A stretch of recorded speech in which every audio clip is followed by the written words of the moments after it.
Okay, आज हम बात करते हैं हिस्टोलॉजिकल डायग्राम ऑफ किडनी की। ठीक है, तो हिस्टोलॉजिकल डायग्राम स्टार्ट करने से पहले हमें इसके ग्रॉस जानना ज़रूरी है। तो ये मैं एक किडनी का डायग्राम बना रहा हूँ।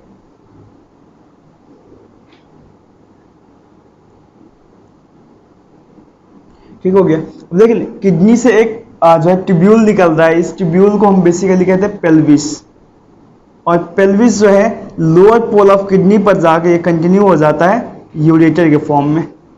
इसको हम कहते हैं यूरेटर और पेल्विक जंक्शन। ठीक है, या पेल्विक यूरेटरिक जंक्शन। अब ये जो किडनी है, किडनी के अगर हम क्रॉस सेक्शन काटें तो हमें दो चीज़ इसमें देखने को मिलेगा। जो बाहर है इसको हम कॉर्टेक्स कहते हैं, जो अंदर है उसको मेडल्ला कहते हैं। अब cortex medulla basically 8 to 18 pyramidal structure में डिवाइड हो गया होता है, जिसको हम मेडुलरी पिरामिड कहते हैं। ठीक है, जिसमें बहुत सारे रेडिएटिंग स्ट्रक्चर आपको नजर आएगा। वो रेडिएशन बेसिकली है स्ट्रेट वेसल्स और जो है स्ट्रेट ट्यूब्यूल्स की वजह से। ठीक है, अब आपको ये भी जान लेना बहुत ज़रूरी है कि जो किडनी है उसके स्ट्रक्चरल और फंक्शनल यूनिट को क्या कहते हैं। उसको हम कहते हैं नेफ्रॉन। ठीक है, ये नेफ्रॉन का बोमेंस कैप्सूल हो गया। इसके बाद ये पीसीटी हो गया। ये हो गया thin descending limb of loop of Henle, thin ascending limb of loop of Henle, thick ascending limb of loop of Henle, then DCT, then collecting tubule, और फाइनली जो है पेल्विस, देन यूरेटर के होते हुए ये चला जाएगा यूरिनरी ब्लैडर में। अब ये बोमेंस कैप्सूल तो बन गया। बोमेंस कैप्सूल के ऊपर एक टफ टफ कैपिलरी पड़ा होता है, टफ्ट ऑफ कैपिलरी पड़ा होता है, जिसको हम ग्लोमेरुलस कहते हैं। ठीक है, ये ग्लोमेरुलस हो गया। अब अगर हम बात करें कि अगर इसको हम ऐसे काटते हैं, ठीक है, तो आपको क्या नजर आएगा इसमें। पहले ये आउटर लेयर नजर आ गया। ठीक है, इसके बाद इनर लेयर नजर आ गया। इसके बाद जो टफ्ट ऑफ कैपिलरी नजर आ गया, तो यहाँ पर ये कैपिलरी की टफ्ट नजर आ गया। इसके बाद फिर इनर लेयर नजर आ गया, फिर आउटर लेयर नजर आ गया, मतलब एक दो, उसके बाद टफ्ट ऑफ कैपिलरी, फिर एक दो। ठीक है, अब देखें ना, टफ्ट ऑफ कैपिलरी जिसको हम ग्लोमेरुलस हमने कहा था, ग्लोमेरुलस प्लस बोमेंस कैप्सूल, इन दोनों को इकट्ठे हम क्या कहते हैं, रीनल कर्पसल। ठीक है, रीनल कर्पसल। तो अब ये था बेसिक इसकी जो है ग्रॉस डायग्राम। इसकी अब हम चलते हैं हिस्टोलॉजिकल डायग्राम पे। तो अगर हम हिस्टोलॉजिकल डायग्राम बनाते हैं इसके, तो कुछ इस तरह से बनेगा। किडनी के बाहर जो है किडनी का एक कैप्सूल पड़ा होता है। ठीक है, उसके बाहर फ्री फैट वगैरह पड़ा होता है, पेरिनेफ्री फैट, पैरानेफ्री फैट वगैरह। ठीक है, तो अब हमें उतना ज़्यादा डिटेल जानने की ज़रूरत नहीं है, हमें ये कॉर्टेक्स और मेडुला वाले रीजन को ज़्यादा फोकस करना है। तो ये मैं एक आउटलाइन बना रहा हूँ, जिसके बाहर क्या है, कैप्सूल है। कैप्सूल बेसिकली होते हैं इरेगुलर कनेक्टिव टिश्यू। ठीक है, कॉर्टेक्स में मोस्टली जो है क्या पड़े होते हैं, रीनल कर्पसल्स पड़े होते हैं, मतलब बोमेंस कैप्सूल प्लस जो है टफ टफ कैपिलरी पड़े होते हैं। तो अब हम वो उस पर मोस्टली फोकस करेंगे, और मेडल्ला में पड़े होते हैं ट्यूब्यूल्स मोस्टली। ठीक है, तो अब देखिए यहाँ पर मैं दो बना देता हूँ रीनल कर्पसल। रीनल कर्पसल में क्या था, बाहर ऐसे देखें ना, अगर इसको हम काटे तो बाहर का एपिथेलियम, फिर ये, फिर ये, फिर ये। ठीक है, तो बाहर का जो है कुछ इस तरह से बन गया। इसके बाद फर्दर अंदर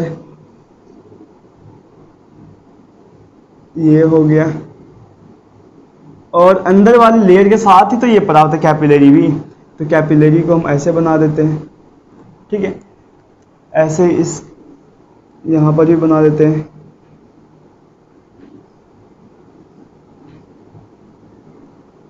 ठीक है, फिर अंदर वाली लेयर, विसरल लेयर जिसको हम कहते हैं।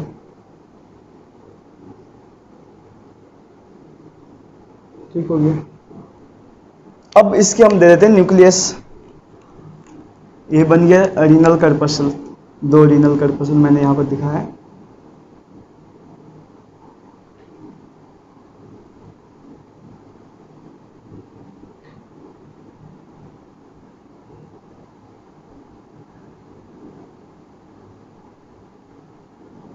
ठीक हो गया। अब इसके बाद हम चलते हैं कि इसमें अब देखिए ना, बहुत सारे ट्यूब्यूल्स पड़े होते हैं मेडुल्ला में, और कुछ ट्यूब्यूल्स पड़े होते हैं कॉर्टेक्स में भी। तो कॉर्टेक्स में मैं 1-2 ट्यूब्यूल दिखा देता हूँ, और मेडुल्ला में दिखा देता हूँ मोस्टली ट्यूब्यूल्स। तो अब देखिए ना, ट्यूब्यूल्स में पहला जो ट्यूब्यूल है उसको हम कहते हैं प्रोक्सिमल कन्वोल्यूटेड ट्यूब्यूल। उसकी जो लाइनिंग होती है वो होती है सिंपल क्यूबोइडल। देन आ जाते हैं thin descending limb of loop of Henle, then thin ascending limb of loop of Henle. तो इन दोनों थिन में जो पड़ा होता है सिंपल स्क्वामस सेल की लाइनिंग होती है। इसके बाद हम आ जाते हैं thick ascending limb of loop of Henle, वहां पर सिंपल क्यूबोइडल एपिथेलियम पड़े होते हैं। उसके बाद डीसीटी में भी सिंपल क्यूबोइडल एपिथेलियम पड़े होते हैं। फिर उसके बाद जब लेट ट्यूब्यूल्स में आते हैं या फिर कलेक्टिंग ट्यूब्यूल्स में जाते हैं, जहां पर principal cells and intercalated cells आते हैं, वहां पर जो लाइनिंग होती है वो होती है सिंपल कोलमनार एपिथेलियम की। ठीक है, तो पीसीटी वगैरह जो है मोस्टली होते हैं कॉर्टेक्स में। तो पीसीटी की लाइनिंग अभी मैंने बताया कि सिंपल क्यूबोइडल है, तो आप ऐसे भी बना सकते हैं या फिर इसको ऐसे कर दें और यहां पर क्यूबोइडल अपीयरेंस दिखा दें। ठीक हो गया।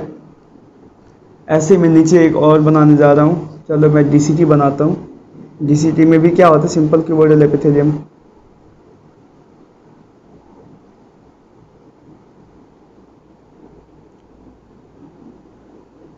ठीक हो गया, ये बन गया डीसीटी। इसके बाद हम बात कर लेते हैं, 1-2 बना देते हैं descending limb of loop of Henley and ascending thin ascending limb of loop of Henley, जिसकी लाइनिंग होती है सिंपल स्क्वामस एपिथेलियम। तो सिंपल स्क्वामस एपिथेलियम बहुत ही फ्लैट मतलब होती है, तो उसकी सिर्फ आपको न्यूक्लियस प्रोमिनेंटली नजर आएंगे। ठीक है, इसके बाद नीचे और बना देते हैं 1-2 ट्यूब्यूल। अब चलिए मैं बनाता हूँ सिंपल कॉलमनार वाला, जो कि है टर्मिनल ट्यूब्यूल्स वगैरह जिसमें आ जाते हैं कलेक्टिंग ट्यूब्यूल्स, लेट टीसीटी। ठीक है, ये है। 1-2 और मैं बना देता हूँ।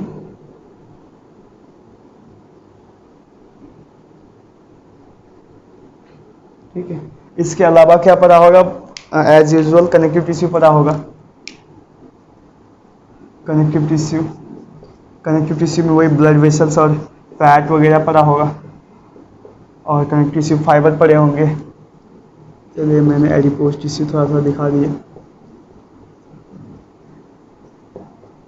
1-2 ब्लड वेसल मैंने दिखा दिया। ठीक है, ब्लड वेसल दिखा दिया। इसके बाद अब आ जाते हैं इसके न्यूक्लियस पर। तो ये न्यूक्लियस मैंने दिखा दिया,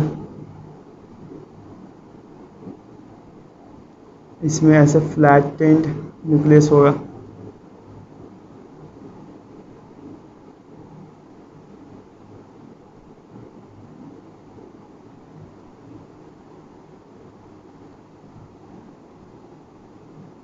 ठीक है, तो ये है basically histological diagram of kidney.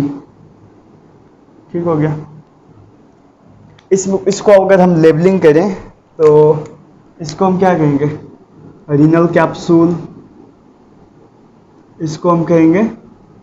अब देखिए दोनों को कंबाइन, तो पहले हम बाहर की लेयर की बात कर लेते हैं, एक्सटर्नल लेयर, या उसको हम कहते हैं पेराइटल लेयर भी कहते हैं। एक्सटर्नल से बेस्ट होगा parietal layer of Bowman's capsule. इसको हम कहते हैं विसरल लेयर, और विसरल लेयर के जो अंदर है इसको हम कहते हैं टफ कैपिलरी, या इसको रीनल टफ कैपिलरी कहते हैं, या फिर हम ग्लोमेरुलस कहते हैं। ठीक हो गया। इसके बाद ये हो गया कलेक्टिंग ट्यूब्यूल, ये हो गया पीसीटी या डीसीटी में से कुछ भी कहते हैं आप। ठीक है, इसके बाद ये हो गया थिन असेंडिंग और descending loop of Henle, thin ascending limb of loop of Henley. ठीक हो गया। अब आप ऐसे ही इमेजिन करके इमेजिनरी फॉर्म में आप बता सकते हैं कि ये क्या है, कॉर्टेक्स है, रीनल कॉर्टेक्स, और नीचे वाला ये जो पार्ट है इसको हम क्या कहते हैं, मेडल्ला, मेडल्ला डबल एल। ठीक है।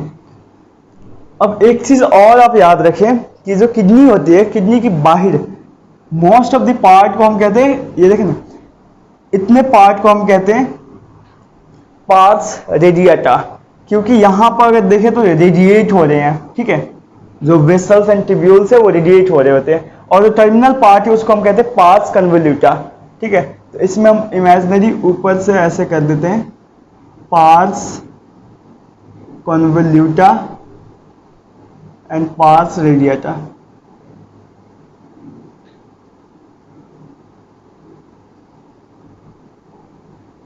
रेडिएट हो रहा है इसलिए हम पार्ट्स रेडिएटा कहते हैं, और ये कन्वोल्यूट हो रहा है इसलिए पार्ट्स कन्वोल्यूटा कहेंगे। ठीक है, तो ये था basically all about histological diagram of kidney. Thank you.